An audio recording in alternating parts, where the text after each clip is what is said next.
Sejumlah pedagang kaki lima liar yang berjualan di Jalan Pimpong, tepat di samping sebuah mal Lorok Pakjo Ilir Barat 1 Palembang, kembali ditertibkan Satuan Polisi Pamong Praja.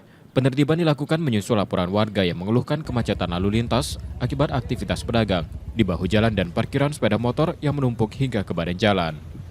Satpol PP juga berencana berkoordinasi dengan Dinas Perhubungan untuk menertibkan area parkir yang turut memperparah kondisi lalu lintas.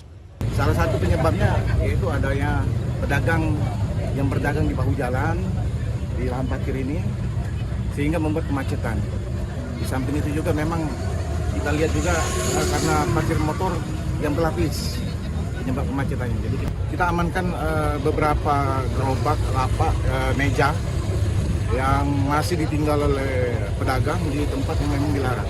Sebelumnya imbauan tertulis dan lisan telah disampaikan pada pedagang agar tidak berjualan di area terlarang, namun masih banyak yang membandel. Muklas Diferensial, Kompas TV, Palembang, Sumatera Selatan.